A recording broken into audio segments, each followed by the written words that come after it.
From the very first days that you could hardly speak or you began to speak, that well, cars were something very exciting, very special, and that's what it still is today. Like many boys, that is something very strangely, but I think you are more or less born with that. England, and my favorite cars were of course the cars of the 60s and the 70s, Austin Healey and the E-Type and the MG, and also Lotus, of course, Colin Chapman.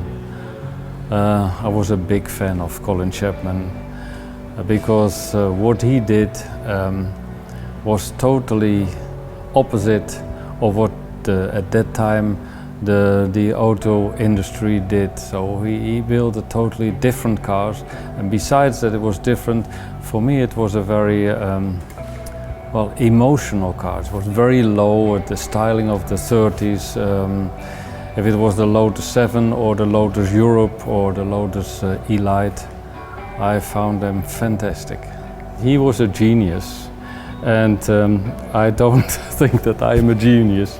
I do the best I can, and maybe when you look at the car, that is, well, it's not bad. I once saw a Lotus 7 which was parked in front of a hotel, and it was such a different car, different to all the other cars which were standing. And I saw I think I was age of 16, and I saw that for the first time this Lotus 7, this very low car, and I knew that it was a very, very fast car. So that was something which hit me very much, and I thought, when I have the possibility, I'm going to buy one. I wanted to become a car designer, but I had no diploma or something. I had no study in that, I had no education in that direction. And so it was more or less a self-made man. I made all kind of sketches, etc. So when I ordered the Lotus 7 as a kit, I had also all kinds of modifications in mind, and the manufacturer at that time was Arch Motors. I said to the importer there, please ask Arch Motors to do these and these modifications. They said, well, no problem.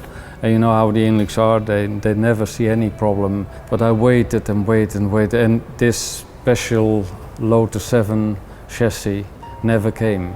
So I waited a couple of years, and then the importer in Holland said, I'm going to leave for England. Is this Lotus 7 import, isn't that something for you to do? And of course, as I was very much in love with a Lotus 7, and I also had an order outstanding, I thought, well, maybe that's a chance of getting my Lotus 7 at the long last.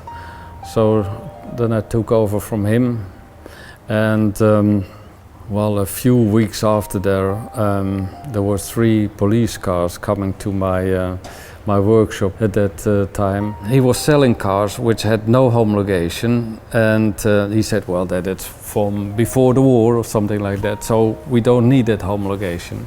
And then, of course, the people of the tax and the people from the homologation, they found out that these cars were new cars. You are not longer allowed to import these cars the way you do, unless you homologate the car according to the laws of today.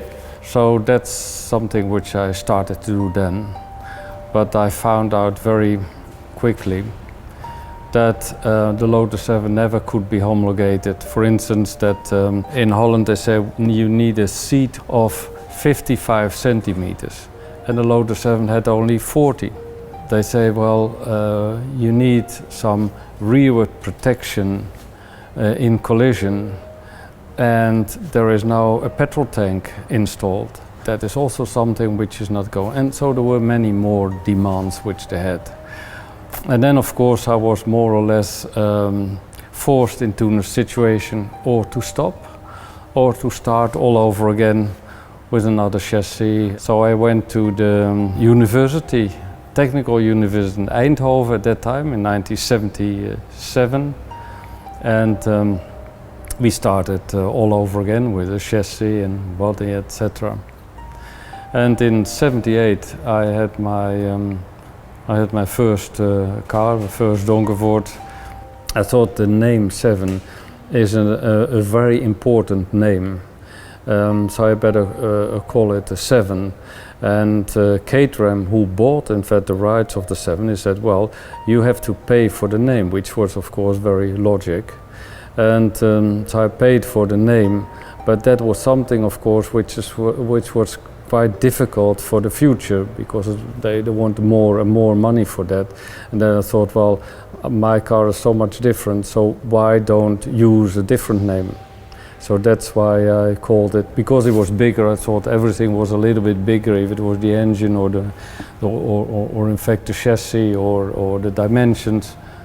And therefore I called it 7-8. When I go back 30 years ago, then Caterham said, we like to stick to the original. And we said we like to develop out of the Lotus 7 a different car, a more mature car. And that's where our two ways separated. They went that way and we went the other way. When we started in '78, then we had the heritage of the British sports car industry, and there was a big demand for these cars, but they needed to be much more reliable and comfortable, because the Dutch, for instance, but also the Germans, they wanted to go on holiday with their car to the south of France, and they didn't want to stop somewhere that there was a big breakdown somewhere in the technical system. So therefore I had to incorporate reliability in the car as well as a certain comfort. After a couple of years we decided to go more to the sportive way, and we started also the Donkervoort Race Cup, the Donkervoort series. That was in 1990. After that, 10 years after that, of course, we run into, let's say, a sort of race for horsepower, race for extreme cars. I think the car which you see today is also a development out of that period of time. We developed the GT because there was a demand for a car with a hardtop. But when we were starting designing a D8 with a hardtop, it became very quickly obvious that you need to restyle the whole car. And when we did a restyle of the whole car, we, like it usually goes, that we thought we better also modify the front suspension, better also the rear. We better change the chassis. Well, maybe it's better to put also another engine in it. So from one thing comes to another and you end up with a totally different car. What we did for the first time, a lot of composite, carbon fiber also in the chassis. And we thought this is pretty new, so it's maybe a good idea to start racing with a GT to see if it works out, and that the car is quicker as the D8 and that it's more stable, more safety in it, etc. So we did with the car, as you know, the 24 hours Dubai. And the second year we had success and we won our race, because the GT, nice car, but was not the big success, because most of our customers, they said we know Donkervoort as an open, no compromise, ultra sportive roadster, and not as a closed version. Then I might as well buy other cars for that. So we needed to develop a totally different market, different clientele for our GT, and our existing customers, they wanted a GT but without a roof, without a hood. So it became very quickly obvious that we have to start working on an open version of the GT, and that's what the GTO, Open GT, was made of. We have started last year August with the GTO, and we are now on a level of about 25 cars a year. We hope that in a couple of years' time that we are doubling or tripling that production.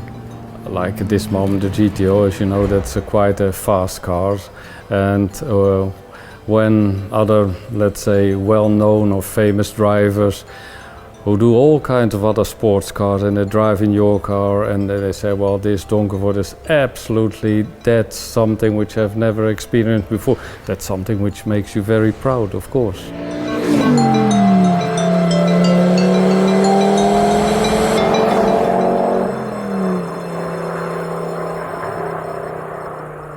This is XCAR.